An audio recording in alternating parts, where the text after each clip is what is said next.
Hey, everybody, joining me today, it's Emma Vigeland from The Majority Report. Welcome. Thank you so much for having me. The studio is so lovely. There is so much to get through. We came out of a shutdown. Democrats were in disarray. Feels like another lifetime as the Epstein scandal has reemerged with a vengeance. Let's start with that. So we learned today that Republicans expect there to be mass defections on the discharge petition. This was what Ro Khanna and Thomas Massie introduced. They were scrounging their way to get to a majority, to get just a few Republicans to join.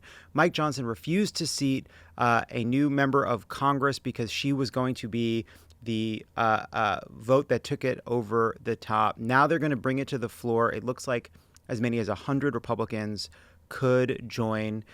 Trump sure is acting like someone who is worried about this. He's trying to buttonhole a bunch of members into opposing it. Doesn't seem to be working. Emma, where are you at on the latest here? Well, it's amazing how much of a self-inflicted wound this was. It felt like Trump could put Kash Patel, the podcaster, in charge of the FBI and thought that he could lead his supporters around like sheep and that they wouldn't be able to understand what's happening here. But this is a major problem for him, in part because so much of his brand has been built on the idea that he is in some way outside of the Republican Party, that he is a break things kind of guy. MAGA is separate from the traditional Republicans that people hate. Like, you look at the favorability for the Republicans and the Democrats, and it's quite dire. But when you have candidates, even like a Zohran Mamdani, who is eschewed by the establishment of the Democratic Party, in this current environment, that is something that elevates you. Why this hurts Trump is it makes him a part of the elites that he always was a part of, but he branded himself as different from that. And so now he is a part of the cover-up, the elite cover-up that they were always speaking about amongst the base. Really is like extraordinary. They drummed up a bunch of conspiratorial scandal. They were reading codes into Democratic emails to create Pizzagate.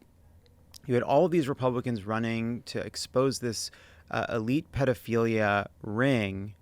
Now you have the White House bringing Lauren Boebert in to try to convince her to oppose this. She walks away thinking the conspiracy... In the Situation Room, In the Situation Room, yes. Which means, like, that is very classified stuff that they're saying you would know. or like, to make it seem more legitimate, but like anybody, she walks away more convinced than ever that there's something going on here.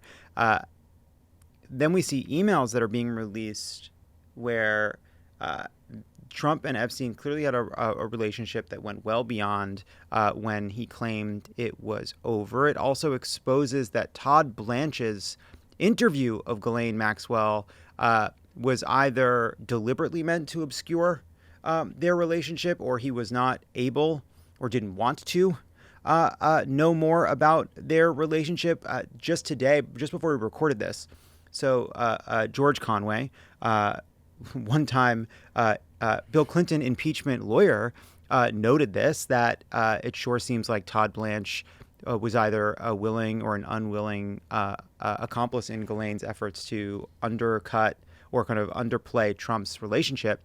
And he's pretty defensive about this, saying, well, we didn't have the information. DOJ just didn't have all this information. Well, why not? Right? Like, why are you acting like a defense attorney for Trump and Ghislaine Maxwell as opposed to a prosecutor trying to get to the truth about all this? Well, I mean, was Trump's personal attorney like yesterday, so yeah. I think like we can see how this Justice Department operates. It's incredibly naked, but because Republicans control both chambers, they allow them to get away with just broad illegalities. But you know, about the Epstein issue, I do think that seeing these Republican defections and however many end up voting now that the discharge petition has enough signatures is going to be indicative of how weak Trump is, especially after this last round of elections, which I'm not sure if you can remember an election cycle in an off year that was this partisan, that was this aggressive in pushing back against the actions of one party, whether it's Zohran Mamdani as a Democratic Socialist in New York, or when you have Spanberger and Sherrill and the results even in Seattle, what we're seeing being too. So the fact that you have Republicans that are going to defect here, you can see that his authoritarian grip on the party, or his bullying, the fact that he tries to use primary challenges with his backing as a threat against these people if they go against him, that's falling on deaf ears now. And that, I think, says a lot more about where Trump is than anything else. Yeah, I think it was Thomas Massey who made the point that there will be a time when Trump is gone and we will have to live with this vote. It is startling how fast we went from, is Trump going to refuse to leave office, to Trump really feeling like a lame duck. He is not able to cajole the caucus into avoiding this vote. You have people jockeying for position in a post-Trump Republican Party. You have leaks from the White House saying the president's got to tour the country to tout his economic agenda. He's cloistered in the White House. Just like real lame duck shit. Yeah. Which is pretty amazing. You brought up the election. So we had these 5 blissful days between across-the-board victories in New Jersey, Virginia, New York City, elsewhere, public commissioners' races. We always knew and cared about public commissioner races in Georgia, Supreme Court races in Pennsylvania, a few other big races. And then that led into the 8 defections that led to the end of the shutdown and a lot of recriminations about Schumer, which felt all the more galling to people because we just got a signal from voters that they were certainly not penalizing Democrats for picking this fight. Where are you at on the Schumer of it all? I mean, I think he's a dead man walking, I would imagine. And if I were able to have the Democratic Party listen to me, I would say that there should be a vote on leadership tomorrow. I mean, this is the kind of action that creates such a fissure with the base, where the base is screaming for fight. The broader electorate is screaming for fight, as we saw in those results. And the fact that basically all they got was a promise on a vote for the extension of ACA subsidies, when we're going to see people's premiums double, triple, skyrocket, what they're going to go through with this amount of pain. And the fact that Democrats signed on to it, and there was some reporting that I had seen, I believe, from Corey Robin, about how many of those Democrats were more concerned that the filibuster would be done away with. And that was what they were concerned about protecting, because Trump was basically telling the Republicans, and I think Republican leadership also wants to preserve the filibuster because it benefits them disproportionately. Under Biden, there was a period where there were 50 Democratic senators, or 2 independents that caucused with the Democrats, and 50 Republicans. And the 50 Democrats represented 40 million more people than the 50 Republicans. So you can already see the Senate as an undemocratic institution in and of itself, the fact that Montana has 2 senators and California has 2 senators. On top of that, the filibuster is another kind of undemocratic obstacle that creates the center of the Republican and the Democratic Party, or puts them in a position to eschew the left or right flank and not participate in a more direct version of democracy already. And so I think Thune and Schumer, who didn't vote for it, but clearly his fingerprints are all over this, and he was involved in these negotiations, they were more concerned with the preservation of those anti-democratic guardrails. And so why I get so frustrated about this is that, why did the message about democracy fall on deaf ears in 2024? How could it possibly have after January 6th? And I think, one, people's material reality right now, what they're experiencing with so-called democracy, is not good. So it's hard to sell the structure when people's material conditions aren't being met. But I think the broader problem is, and you guys were all over this on the show with Biden, was the lack of democratic responsiveness internally with the party to their own base, right? When you have only 8% of Democrats approving of Israel's military action in Gaza, over 70% saying it's a genocide in terms of voters, let alone independents. 25% only approve of Israel's military action in Gaza, per that, I believe, a Pew or Gallup poll from a few months ago. But also the base was saying Biden's too old. We want something new. And if there was a primary process where some of these issues were able to be hashed out and the public was brought into a discourse, that shows democracy. Democracy isn't just showing up at the midterms and in general elections or in primaries. There has to be a democratic responsiveness to the base. And I think Schumer really does not recognize that that should be his role. Yeah, it's interesting. Like, I think like that is. I think there's a lot of truth to what you're saying. I think there's some problems with it. Like, I want, like, I have the same instinct, right? Like, that's Right. the direction I want. That feels sort of the thrust of it feels correct. But then you say, well, hold on. There have been times in which the American economy was far worse, and you didn't see this sort of rattling against the cage of democracy itself, or a lack of faith in democracy itself. There's another part of the filibuster too, which is, like, I don't think Republicans are defending the filibuster because they're worried about what Democrats will do when it's gone. I think that's what maybe they tell themselves. But I think a few of these Republicans are well aware that if the filibuster goes, suddenly they don't get to blame Democrats for intransigence in the Senate. Oh, I agree Suddenly with they that have to too. own Yeah. the Republican agenda, which leads me to think, well, if we're going to get rid of this thing anyway, let's have them do it. Right. Of course. But let's take... It is important for the argument against Schumer that his fingerprints were all over this deal. Mm-hmm. And I think that is because people want to hold Schumer responsible for the ways in which they are disappointed in the outcome of the shutdown, when really their critique of Schumer is not about this specific event, but about the weakness of his leadership going into the shutdown, right? That he is so buffeted by the different wings of the party and has so little kind of deeper loyalty with any segment of the party that he can't tell us who he voted for in the election, that he has to vote no on this deal when people think probably he was behind the scenes aware that it was happening. But what if he really did?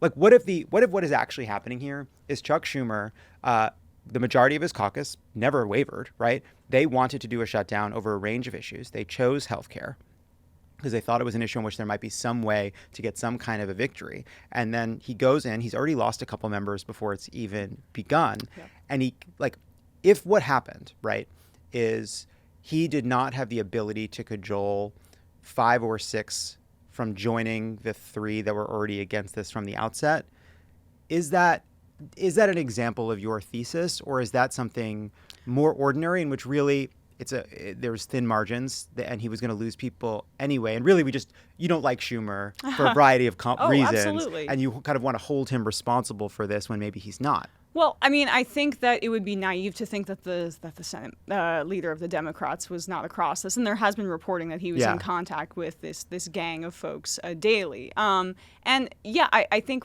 our issues with him also go back, or my issues with him and the left's broadly go back to the spring, when I think that their leverage could have been stronger than doing this in the fall. Now, his theory about Trump's unpopularity is true, but I think you could have also sped run that in the spring. It's interesting though, right? It is interesting that there was some truth.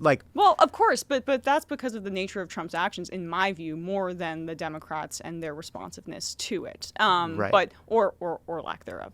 But I mean, the fact that he couldn't guarantee, I think, an ACA subsidy extension with this deal is a major failure. A promise on a future vote means very little. I mean, Mike Johnson is already essentially saying that they're not going to work with them on this. And this means that this is materially going to impact people's lives. Now, overall, do I think that it's probably better for the health of the Democratic Party that these people, this gang of I forget the exact number, but they're all, by the way, not up until 2028 at earliest or retiring. Right. That they are showing themselves to be more interested in the maintenance of a system that doesn't seem to be working for people than they are in fundamentally changing things, because it's not good for their political future, I think, with the where the base is at right now. So I have a variety of different problems with Schumer, where I think that he acts more as a concierge than as somebody who is a fighter. And that is not something that is going to meet the moment with the severity of what we're seeing here. The other thing that he should have been fighting on is the concept of rescissions. The fundamental structure of the body of Congress is at risk right now, because the Trump administration is essentially functionally saying, yeah, Congress has the power of the purse, sure, but we're going to decide pocket rescissions, where we're going to spend this money, even though that is literally not our role constitutionally. So beyond the material impacts on people with the ACA subsidies, the Democrats that gang of Democrats in the Senate helped participate in neutering their own body in an unconstitutional manner. Yeah, I'll go further too in claiming that as part of the deal, undoing illegal layoffs and uh, guaranteeing SNAP because Trump was withholding the Yep. money when the contingency funds were there is allowing Trump's extra legal abuses of authority outside of institutional power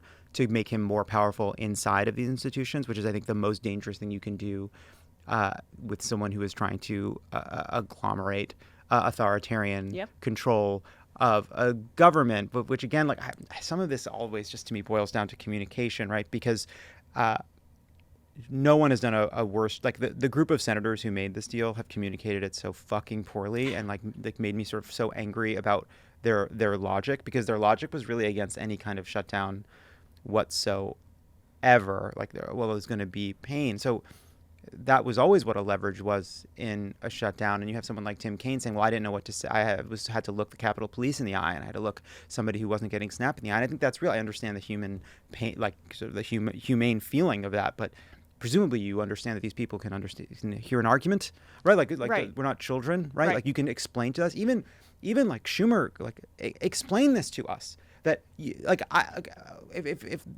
they're sort of in an older world where they're kind of still messaging like they're trying to get a paragraph into a story so that story gets in front of people, when 90% of people aren't paying attention and the 10% are too smart for what you're saying. They're already like the hyper engaged get it, and the people that aren't paying attention aren't going to hear about this. So why not just make an argument to the hyper engaged, who, by the way, are the people that are going to talk to their families about it, and just say, like if Schumer had gone to the microphone and said, I'm against this deal. A few of my caucus members were never for doing the shutdown at all. They thought it was dumb. I think they're wrong. There's a disagreement. I held it together as long as possible, and then it all fell apart. But in the end, I think it's probably good politics for a bunch of Democrats to say they should have kept fighting while the government is open, Right. and we get to refocus, right? Like there's a little bit of like, Well, just level. They're horrible at direct messaging. I mean, I think Schumer had what you're saying about a paragraph or the top paragraph or what the headline will be in the New York Times. Like Schumer's across that, sure. Yeah. But that is already, it's just engaging with the same voter base, right? Schumer infamously in 2016 said that for every blue collar worker we lose in Western Pennsylvania, we gain 2 in suburban Philadelphia, basically. Not a direct quote. I'm paraphrasing a little because my brain's a little slow today. But that, strategy has been an abject failure. But the Democrats do have a corner on the hyper-educated, college-educated voters. They have that locked down, basically. My question is, and I think people on the left are talking about this a lot, is how do you expand the base? And that is where affordability as the buzzword, I think, is a step in the right direction, a focus on people's material means. But I already saw that Trump's 2024 campaign director had an interview with Politico and said, our new focus is going to be Affordability. Yeah. So how do the Democrats create a distinction on that front? And I think that they're going to have to get more specific. And when we're talking about the fight oligarchy tour, billionaires, people's class interests. I wrote this down because I just couldn't believe it. There was an analysis I was reading in, gosh, I can't read my own handwriting, but I was reading it in the London School of Economics, and it was, here it is. All right. That the collective network of America's top 12 billionaires now surpasses $2 trillion. And since 2020, that's an increase of almost 200%. And so, like, when I talk about democracy and it being connected to people's material reality, if people don't have their material needs met via democracy, that cheapens it in their eyes, and it gives rise to a political nihilism that Trump represents, where the only thing that matters, nothing's really changing in my life, so I might as well be entertained by this reality star. And people his base, I think, lives vicariously through him in a way where he says whatever he wants. They know he's lying, but there's a thrill in it for them. And so the fact that we've allowed the most important part of how we structure our society to turn into this reality show that also has this sadism element in it, with ICE, with the genocide in Gaza. I mean, the darkness that he has overseen, it can't be overstated, means that the only way that we can meet it is, I think, with a lot of what you're saying, with this more direct communication style. We don't need to treat the voters like idiots. Democrats don't need to be afraid of their ideas. They don't need to be afraid to make the case that we're going to materially change your lives. And when I go back to what Zohran did so effectively, is that he did never treated those voters like idiots. You see those explainer videos he puts out there about how he wants to achieve things and how things work. That is a way to engage people civically as opposed to making politics the reality show that benefits Donald Trump. Yeah. Because when nothing matters, who wins? The clown. Yeah, the part of it too, I think, is we really just the opening that was left for Trump and the Republicans to fill when you had Joe Biden being unable to communicate basically at all. We just went through this election, and I think just to your point, and I think a sign to be quite hopeful is, the Trump base is the Trump base, and we have our hyper-educated, engaged group of people. Great, we love our resistance. Yep. And cringe is caring too much, and I don't think you can. Look, I cry on air like once a week, so I've got that locked down. I have to be it's so funny. I am an easy cry. I cry at the end of everything. I'll cry at the end of an episode of a procedural. But when I talked to Tim Miller and he got me right after the election, I do think his goal was to get me to cry, and it did work. And then fucking, of course, that's where it's like there's somebody at on the Fox News Jesse Waters beat that's like if somebody on Pod Save America cries, we got to get that footage. Oh, yeah. They love it when a woman does it too. I mean, that's like double for them to see a woman crying. It's really fun. Sort of the natural state. But the too hysterical. It's so emotional. Yeah, trust me. But we saw that we saw not just a turnout advantage in the midterms. We saw a bunch of people that had voted Trump come back, and I do think there's been a lot of what is the future of the Democratic Party, and I wonder if on some level there's a synthesis here of you need a couple things in different measures in different races, but Abigail Spanberger and Mikey Sherrill represent a triumph of just good old-fashioned normal politics. They had a set of core issues. They weren't too far left. They assuaged a lot of moderate and sort of independent concerns while kind of putting forward a kind of clean, simple agenda of achievable things they could do based on the issues that were on people's minds. And then you look at what happens in New York, and you have someone really captivating a huge group of people with a much more ambitious and bold set of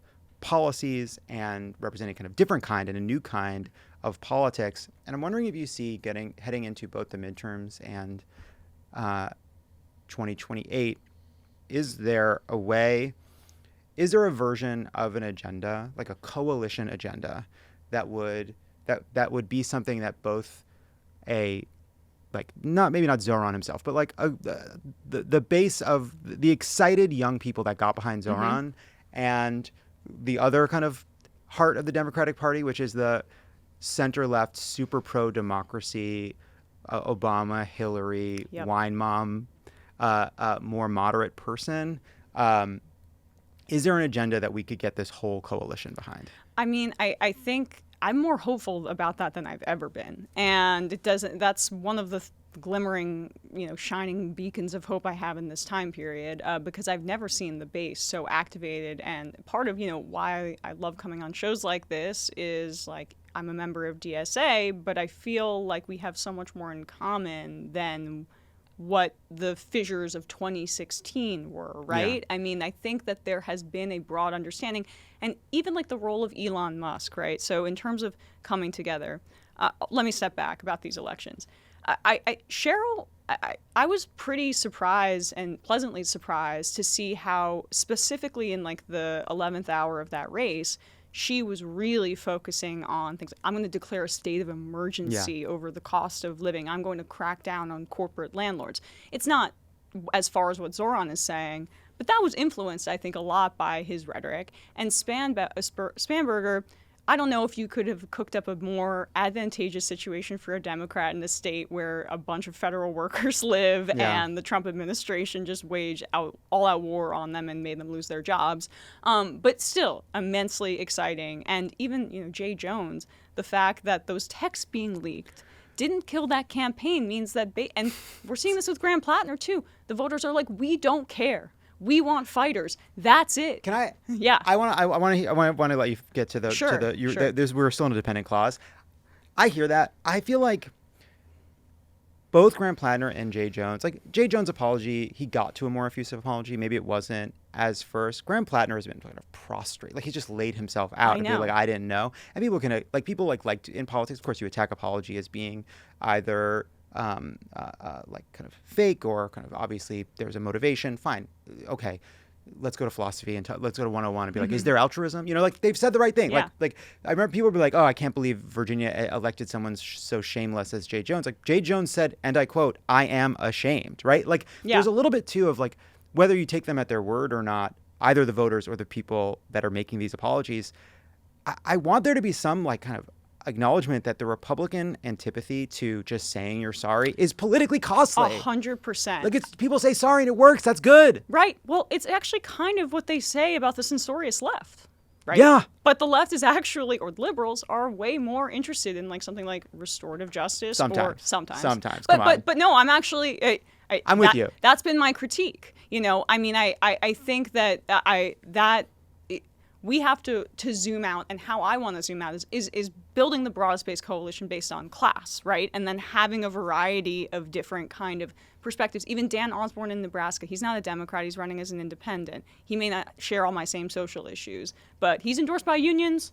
He wants to tax billionaires. Let's bring him in. I mean, from Graham Plattner to Zohran Mamdani too, these are more populist candidates that I think can bring new energy into the party. But in terms of like what the overall message can be, to get back to your original question, taking away from these races and these significant victories, is that affordability is a step in the right direction, but the way that we can concretely define ourselves as totally distinct from the Republicans who are about to try to co-opt this, and they're very good at co-opting Democratic messaging, is you alleviate the affordability crisis by taxing billionaires and returning that untold concentration of wealth that is over the Gilded Age levels at this point. And eventually it's going to have to come crashing down, and we will have to have an FDR-style candidate who brings more material impacts for people, is saying we're going to tax billionaires to do that because the Republicans can't do it.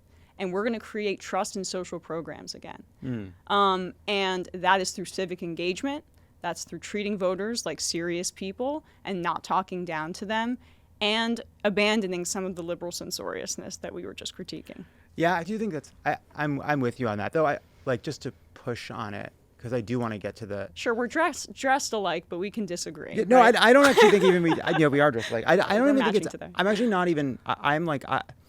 I want to test my own assumptions about this too, because I agree with what you're saying. But the truth is, if you look back for the last several presidential elections, maybe the rates are slightly different. But how to raise money, there's a lot of agreement, right? Elizabeth Warren had a wealth tax. Every Democrat in the last 20 years has ran on higher marginal rates for the top earners in one fashion or another. The classic Democratic line is we're going to stop rewarding companies that ship jobs overseas, right? Like we've had that kind of on the supply side for taxes. The challenge, right, has been what is the agenda that unites us on actual social programs. We've had debates about Medicare for all. I think it was Ro Khanna that floated an idea that I do think is going to be a place where Democrats probably land, is something like on the path to single payer, let's get Medicare eligibility to 50 plus, right? Like that to me is something. But on the like the scolding piece of this, I did this. We had CricetCon last week, and I had this great conversation with Hassan Piker and Simone Sanders Townsend and Jessica Tarlov and Tim Miller, and they were really mixing it up. And there was this feeling of, okay, like this is what a coalition has to look like, and sometimes it's going to be pretty tense, but maybe that discomfort is just what we have to live with, and that requires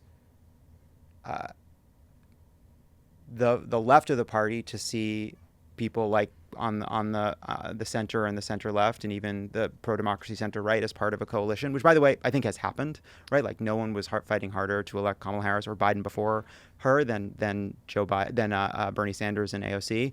I was advocating for her a lot on my show too. Yeah. So yeah. But then that also requires people that are more moderate to feel comfortable with people like Zohran Mamdani being in the coalition and being less afraid of Republicans. And I don't know how we get there. Well, that's, I think, part of where, just to bring it back to that race and why it's so significant, is it lays bare the hollowness of the vote blue no matter who argument from the old guard of leadership. Because I just am amazed that Chuck Schumer still, after the election, he probably didn't vote for him, and that's probably why he doesn't want to say. He probably voted for Andrew Cuomo, a man compromised by Donald Trump, who is a sexual predator and who has been one of the biggest bullies in politics that I can think of, and who was, we don't know what he did. But the reality is that Zohran Mamdani, at the very least, I think also lifted the tides in other races across the country. This is my argument. I have no proof, but just from vibes. Like that. Vibes. In terms of vibes. Well, just a quick aside. You mentioned that a lot of in New Jersey, for example, Union City, which is like an 80% Latino city, 50-point swing to Cheryl from what Kamala Harris did. So just to say, like, those something big was happening. Something big is happening, and that was in Texas. They're redistricting based on Trump's numbers from 2024, where he made those gains with Latino voters. That might not be the case if you're gerrymandering and making lighter red districts versus deeper. Let's see how that works out for you. I'm curious. Although blue Texas has been a myth my whole life, so I don't know. But one day, it's only one day it will be true. Once it's true, it was true the whole time. Right. Once it happens, it was always true. Exactly. It's a myth until it's disproven. Exactly. I know. We sound like we're end times evangelical preachers here, but eventually we'll be right. But yeah. So what I do think that he did, though, you also saw an increase in gains in really young voters, like 18 to 29. And I do think that Zohran's popularity online increased engagement for those voters, even if they weren't in New York City. They were more likely to pay attention to their races when they saw this campaign that was viral, that was energetic, that was exciting. Of course, all of what he advocates for is incredibly exciting. Just the idea of public service and giving back, I think, is really important that he engendered that. So I just can't still reckon with the fact that the leader of the Democrats in the Senate chose to reject that energy on grounds of, I don't know, Israel ideology on that front. But God, Chuck Schumer said earlier this year that his job is to keep the left pro-Israel. And as I keep saying, only 8% of Democrats support Israel's military action in Gaza. So if that's your job, dude, you're failing at your real job and you're failing at your fake job. Yeah, it's the Democratic leadership should be more afraid of losing the young people that were behind Zohran than being painted as pro-Zohran by Republicans. 100%. That is what I believe. But and if you believe your job, right, is to try to help people understand a more nuanced view of Israel, you're not going to do it by avoiding the reality of what people are seeing, what people are feeling, how they've shifted. I talked to Mamdani about this directly, and my problem when he didn't I talked about this with him in both directions, like the ways in which anti-Semitism was used as a cudgel. And by the way, it was like incredibly rich and so cynical. God, Cuomo ran the most cynical race of any political operation in my life. Deeply racist. I just have never seen something like that in my there have been more racist campaigns. We've beaten because there have been, but really racist for I don't know, 2024. Oh yeah, no, absolutely. No, I would say like an extraordinarily bigoted campaign. Yeah. But I would say the most cynical campaign I've ever seen in my whole life. And then he had the audacity to say that Mamdani was using Israel as a wedge issue. It's like, no, that's what you did. Yeah. That's what you did. You made people think, like, you made this more salient for the voters as if he was running for mayor of Tel Aviv, which was ridiculous. But if your goal is to create a big coalition in America that opposes Israel's military campaign in Gaza, which I think is the right thing to do, to oppose funding Israel's military, one role you have as a leader is to, I think, speak out when parts of your coalition are saying things that could alienate others that would get behind you. Not just because I think some of those statements were morally wrong, but because I do think they're politically alienating. And to me, like, what made Zohran such an interesting figure is actually the ways in which he was often doing some normal politics and coalition building outside of this issue, right? He's keeping on the police commissioner. He brought in Brad Lander. He did a ton of meetings to assuage people's concerns. He's also, I think, one mistake people made in how they ran against Zohran is they ran against the New York Post covers. Mm-hmm. But he's a much more interesting and smart and curious and thoughtful person, and was able to describe, like, really in detail defend a lot of his positions in a way I think people didn't hear. But I do think that speaks to the way we have to kind of come together, because I do think the left ought to be a bit circumspect at times at the work that needs to be done to persuade, right? And that requires, I think, at times compromise, while at the same time I think the center needs to learn from the enthusiasm that this kind of populism engendered. And so the solution is not going to be centrists who sound like populists. I think that helps. I think people do genuinely want that, but that's not enough. But also being populist and being charismatic and being inspiring to a big group of people that want to see them in their leaders, like, that is true. But, like, that does not mean you don't have work to do to bring more people along, because those aren't yet majority views. There's a lot to chew on there. I think, about Zohran's talent as a coalition builder. He has Bernie-style politics, Obama-style charisma, but he has, like, the city municipal political, like, relationship building thing down that you really need. And love Bernie to death, one of the greatest, the OGs. But, he's a little cantankerous. I was interviewing him a couple months ago, and midway through the interview, he just leaned back and went, and that hurt. That hurt. That would break my heart in two. It wasn't my best moment. I should have got to stop telling that story. That didn't happen. Sure. Cut it. But no, that sounds exactly like him. And he's done that on air with a bunch of other interviews. So, that is one of Zohran's talents. And I think that is part of, he's a quintessential millennial politician in many ways. Like, our generation is really, when you look at polling, the most progressive consistently generation. So in terms of where the left needs to be smarter, I hear you on that. I think part of the problem is that we don't really have any national Democratic politicians who are leading the way on the issue of Israel's genocide in a way that matches the urgency or gives people a rhetorical framework to advocate on this issue. Now, my viewpoint is that Zohran is really the first to do that, where he talked about, when asked, do you believe Israel has the right to exist as a Jewish state? He says, I believe it has the right to exist as a state of equal rights. That is my position. I think more Democrats should be speaking in that fashion, meaning one democratic state, and there needs to be some sort of United Nations commission that comes in, truth and reconciliation. And there's already 700,000 settlers in the West Bank, illegally occupied by Israel since 1967, as has East Jerusalem been. And Palestinians since that period have been living under a one-state reality. And we have to be beginning to be speaking about the reality on the ground, because the two-state solution fiction is just something that bides time here and still undercuts the idea that multiculturalism is a strength.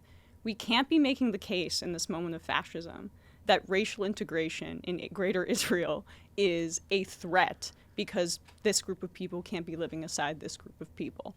And a state that's maintained in terms of ethnic or racial supremacy is not one that should be supported by the Democratic Party, especially when we have a fascist in office. Yeah, where I'm at is agree with the statement that no state has the right to deny the equal rights of anyone who lives within its borders, full stop. And that ought to apply to every country, including Israel. I do think, like, there's been a move against the two-state solution as fanciful, and I take those arguments. At the same time, I think you could make a very good case that a one-state solution is not closer Like these are both. We are very far from a genuine and lasting and just peace. I see a two-state solution as a great step to what I'm talking about, and if it needs to happen as a diplomatic step to give Palestinians more rights, I'm all for it. Yeah, all I'm at is, look, we can get to the prescriptions from here, but like ultimately, what will happen in that region will be determined by the people in that region, and what we ought to be advocating for is the human worth and dignity of every person, especially when it has been denied to the Palestinians. And like, I just think I find the kind of it almost becomes an intellectual exercise about what the future could look like. Like we ought to have these basic principles, and I agree with you the way that Zohran talks about it. There is a kind of I think where people who describe themselves as being pro-Israel take issue with this is it feels like a hyper-focus on Israel when the equal rights and dignity of many people are denied throughout the region. But then my response to that is, well, we describe Israel as a democracy. We hold it to the standards of a democracy. I would like to continue to do that, right? Like, I to a higher standard than we hold Hamas or the Saudis, right? Right. I mean, John Kerry said it best. I mean, I think he did say at one point, Israel can either be a Jewish state or it can be a democratic state, but they can't be both. And that's really my position on that. I think it's also because the United States, where I wish we could reorient our focus is that to Israel and what it means, of course, in terms of a form of reparations for the victims of the Holocaust, like that cultural memory, we have to be sensitive to that, especially when tensions are so heightened around this, right? And I would just add to that, the fact that Jews were expelled from countries throughout the Middle East upon the founding of Israel. And that is like... Although Avi Shlaim would argue that Zionism is the reason for that more than... But yes, I'm not going to go point for point. I don't want... I'm not... I just think so. I am just a... There's... I think back to earlier eras in which the left failed to come together to face a rising authoritarian menace, and they were not stupider than us. They were not less aware of the dangers. Now, maybe in some sense they were because they hadn't lived through we have access to history that didn't exist yet. But there are genuine and real painful differences that make it hard for people to unite. And I think one way to understand, to get to the other side of that is to just lay the complicated truth out. That's all. I'm zooming out to say basically in terms of moving forward more broadly. My point is just that some of the crunchiness of the messaging on the left is, in my view, because we're not seeing enough leadership. I love the squad and I love progressive members, but they're still not talking about it in the terms that I just talked about, right? And I think that would help people understand some of the left-wing position a little bit more on this. But on the issue more broadly, why I think there's a focus on it, why people get so riled up is, one, just because, it's a genocide. But two, because I think it's a litmus test for a lot of people. They see if you can stand up and be brave on this particular issue, or you go against where a lot of the blob, or where DC is, or where moneyed interests are, or where the military-industrial complex is. People genuinely view that they can trust you. You're seeing moderate members already saying, I'm swearing off AIPAC money, right? Because they see the writing on the wall here. And so I think to build a stronger coalition for Democrats, that is a really shorthanded way to create trust. And it's not just Democrats. As I mentioned those numbers earlier, independents are really, really against this as well. It's the only positive views of Israel seem to be coming from the Republicans, and it's older Republicans too. And then the younger ones are all actually anti-Semitic. Yeah, I would say, look, I think the ways in which, I agree with, I think one very good reason to turn away from AIPAC money is because it is an organization that has become basically right-wing conservative, and is not a welcoming place for people who have a nuanced pro-Israel view, right? They're just not. There's just it's become a tool of the right in Israel because it's kind of propped up by a bunch of people that have pretty old-fashioned views and sort of on the subject. but like putting Israel aside as an issue, I agree that that it is for some people a kind of a trust marker. Like you talked about a movement that is uniting people around class. I think ultimately, whatever the salience of this specific issue for a subset of people, we are going to win or lose on a broader message that is about the concentration of democratic power and the concentration of economic power. And I feel like as much as we can get that to be the kind of core of what we're talking about, I think the better position we'll be in. I will say, though, that, I tell this story a lot because I was 14 when Obama was running. Yeah. That was where my interest in politics began. I literally became obsessed with Obama, as many young people did, and that campaign. And in particular, it was the primary and Hillary Clinton having voted for the Iraq War previously and supporting it. I, as just a young person, I was furious. I couldn't understand how anybody could vote for what we did to hundreds of thousands, killing hundreds of thousands of people in this illegal war. And that was what generated my enthusiasm for politics. And I talked to other people, and many of them feel the same way. There were other aspects of the Obama campaign, of course, that were incredibly exciting, and how that got so many newer voters engaged is a lesson going forward. So I think a lot of what you're saying is absolutely right in terms of what the base needs to be. But for young people, I do think that this issue has to be addressed more substantively to make sure that we're drawing a distinction, because leaving a vacuum here, we're seeing it already. Marjorie Taylor Greene tweeting at AIPAC, "I don't want to take your shekels." Yeah. Nick Fuentes is getting folded into the Heritage Foundation. When Zionism is conflated with Judaism, we are seeing a very horrifying increase in anti-Jewish hatred across this country. And I think it's incumbent upon us to have a real clear message on this, to not allow these charlatans and bigots and Christian nationalists to fill the void. But what I guess we can go back and forth on this. I think that's all quite true. I just think like there is a kind of whatever, like wouldn't say it as a consensus view, but I would say there's like a whatever median view that would say something along the lines of Israel committed atrocities in Gaza and they should receive not one more dollar for any military aid. That's easy. Right. Yeah. And while at the same time saying we reject anybody that embraces anti-Semitism and anybody who would claim that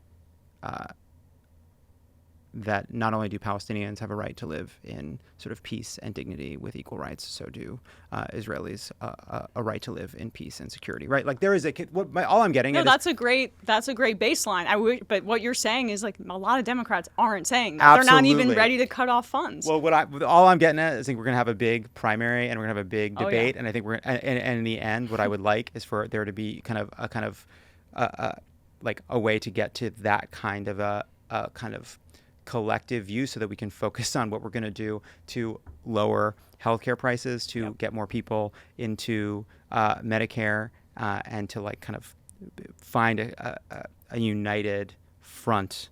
So anyway, that's where I'm at. Yeah, I didn't mean to bring us down that rabbit hole. No, I'm glad we did. But it always goes back to that for me because it's hard. It's a galvanizing issue, I think. Emma, we could keep talking, but we got to wrap it up. Are there any Epstein conspiracies we should end on? What do you think? Democrats could be a little bit more conspiratorial. That's my hot take. You know what? We're all fucking conspiracy theorists now. Yeah. Because there was a bunch of conspiracy theories that were like kind of half-baked and bananas, and here we are, and there is a cover-up at the Department of Justice. Donald Trump was president when Epstein died. They've been sitting on all this information for a while. I'll tell you, here's my question. What the fuck was Merrick Garland doing all day? Oh my God. What was he doing? Walking around with like a candle and a sleeping cap? Like, what the fuck? Well, not on just this one, but like, I mean, on... And we should have done what they did in Brazil. We should have prosecuted Donald Trump for trying to do a coup in this country. I mean, like immediately after. It's this is something that the left understands that I think the Comeys and Garlands of the world just simply do not, which is they believe legitimacy comes with broad bipartisan acceptance, but that is moral relativism. Uh-huh. They've accused the left of being morally relativist forever, and there's a strain of that, whatever. But man, no, legitimacy is something deeper. And just because everyone doesn't tell you that you're right doesn't mean you aren't doing the right fucking thing. Well, that is a good way to fold in Epstein, where it's just that it's such a low barrier to entry story for a lot of people, where it just speaks to something where they genuinely feel like there is a different set of rules for elites and what's going on with our lives, and they're not going after people in power. And I really do think that the 21st century, or we could go back to Iran-Contra, really, but for decades, there has been a lack of accountability for illegal conduct, the Iraq War, January 6th, Iran-Contra, Nixon. Yeah, right. Bill Clinton lied under oath. Exactly. And it happened. That undercuts people's faith in democracy, too. Right? When there is a lack of accountability, and it builds and builds and builds because powerful people don't want accountability and they know that they can get away with more. Why did Menendez commit another crime after getting away with it the first time? It's because that's what criminals do when they get away with things. And we're seeing that level of criminality with Trump right now. And it's an accumulation of decades of powerful people not being held accountable for doing things that are illegal. And I think the American public senses that. And we have to stop because we've gone on longer than we said. But I will say, I think it's not just allowing powerful people to get away with it. It is also just a kind of celebration of power. I don't think it's a coincidence that as leaders became less and less accountable to the law, we allowed the presidency itself to become more and more powerful, that we kind of equated a president that was willing to do things that used to be Congress's purview with strength, and the law became this kind of fuzzy thing that could only be described by like the Brahmin priesthood. Well, I don't know. Now we're out of time. We got to stop. I know, but it's been great. It's been talking great. to you. It's so great to talk to you. I'm so glad we were able to make this happen. Yeah, me too. Emma Vigeland, thank you so much. And check out The Majority Report, of which she is a co-host. Yes, we are live Monday through Friday, noon Eastern. That's 9 a.m. here, right? For sure. I can't even do basic math. Then you can check it out, noon Eastern, Monday through Friday on YouTube and on every podcast platform, too. Oh, yeah. All right. Thanks so much.